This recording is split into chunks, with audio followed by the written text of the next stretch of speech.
Overload spaghetti. Kailangan natin dito, giniling na beef, dalawang klase ng hotdog, tinadtad na bawang, sibuyas at paminta, keso, mushroom, cream cheese, Nestle cream, at syempre ang spaghetti sauce. So tara, magluto tayo. Magandang araw!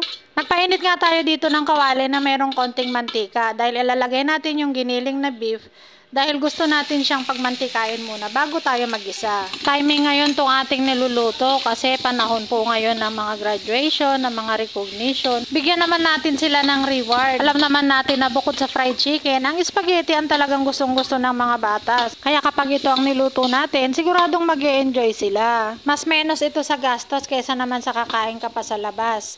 Sigurado pa tong malinis at mas masustansya dahil ikaw nga ang nagluto.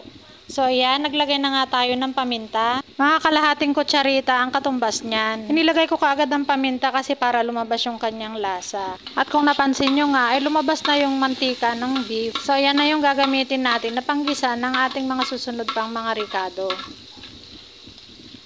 Isunod na nga pala natin dito yung hotdog. Dalawang klase ng hotdog ang ginamit natin. Isa ay yung bilog na maliliit. Merong laman na cheese yan sa loob at yung isa naman ay yung malalaki at hinati-hati ko gaya ng nakikita ninyo. Maglalagay din tayo dito ng 1/4 cup na broth cubes o ng water at para hindi manikit yung ating niluluto. Naku, sa dami ng beef nito at sa dami ng hotdog nito, siguradong mapapawaw yung ating mga chikiting nito. Imekos-mekos muna natin, ikiwar-kiwar at ihalo-halo hanggang sa maluto yung ating mga ricado. At habang nagmemekos-mekos nga tayo, naghahalo-halo, ay gusto ko munang i-shoutout naman yung ating mga chikiting na gumraduate at yung may mga honors. Congratulations sa inyong lahat. At sana ay lalo nyo pang sipagan mag-aral para makamit nyo yung inyong mga pangarap. At sana ay lagi kayong maging mabuting anak at laging may respeto sa mga magulang at lalo na rin sa ibang mga tao. Inilagay na nga natin yung ating bawang. At syempre, memekos-mekos lang natin yan ng konti at isusunod na rin natin yung ating sibuyas. Huwag na po natin pagtalunan kung alin ang dapat mauna, kung bawang o sibuyas. Basta bawang, sibuyas o sibuyas, bawang. Okay na po yan. Maluluto din naman pareho yan. At habang nagmemekos-mekos nga tayo, ay mag-shoutout naman tayo ng ating mga estudyante at mga gumraduate na sa kani-kanilang antas. At gusto ko ring samantalahin ang pagkakataon na ito na batiin ang aking dalawang apo na gumraduate din. At pagkatapos nga natin imekos-mekos ang bawang at sibuyas, ay ihalo na rin natin yung ating giniling at ang ating mga hotdog. Kahit na anong brand nga pala ng hotdog ay pwedeng gamitin dito, pero ako ang ginamit ko ay Pure Foods hotdog dahil yun ang gusto ng mga bata. Hindi po tayo sponsored ng Pure Foods ha, pero Pure Foods hotdog, baka naman. Isunod na nga rin pala natin dito yung mushroom. At dahil nga overload, ay isang buong lata ng mushroom ang ating nilagay. Dalawang klase ng mushroom pala yung nabibili sa supermarket, isang slice at isang whole mushroom. So, mas prefer na namin na bilhin yung slice para hindi na tayo mag-i-slice. Pero kung gusto naman ninyo, meron din namang whole niyan.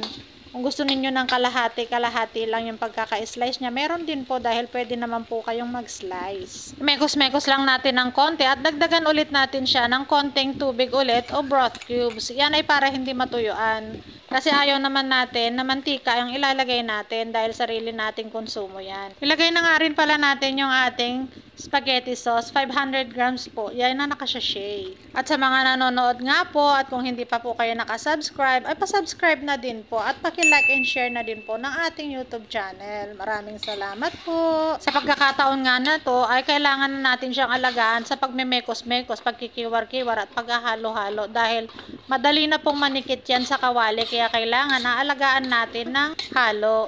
At gaya nga ng lagi kong sinasabi, ang pagmemekos-mekos at ang paghalo-halo o ang pagkikiwar-kiwar ay sikreto ng masarap na pagluluto. Kaya tiyaga-tiyaga lang po tayo at mamaya ay kakain na tayo ng masarap na spaghetti.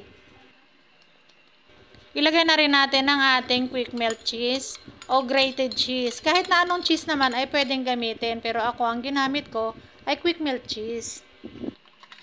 Maglagay na rin tayo dito ng cream cheese, kalahati lang po ng lalagyan na yan. Optional lang naman po yan, kung meron kayo, pwede nyo lagyan. Kung wala naman, ay okay lang din pong wala. At pagkatapos nga natin ilagay yung ating quick melt cheese at ang ating cream cheese, ay kailangan ulit natin siyang halu-haluin o kiwar-kiwar o imekos-mekos dahil hindi nga po non-stick pan yung ating ginamit. At dahil nga sauce yan, ay madaling manikit yan.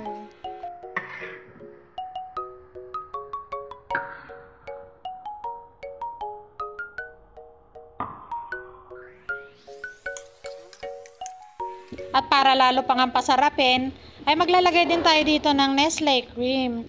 Hindi po ulit natin yan sponsor, pero Nestle, baka naman.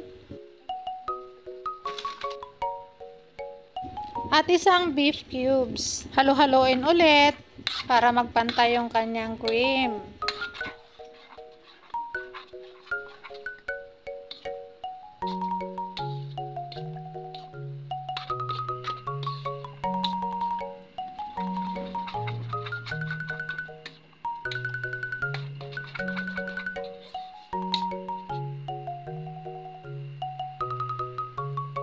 Hintayin lang natin siyang kumulo at ready na ang ating spaghetti sauce.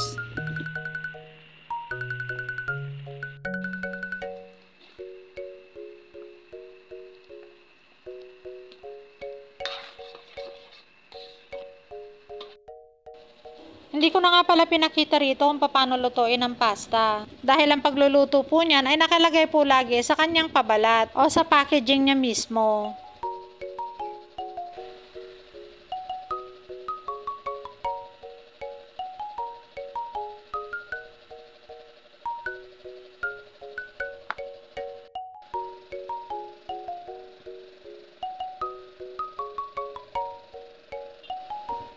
Maraming salamat po sa panonood. Bye-bye!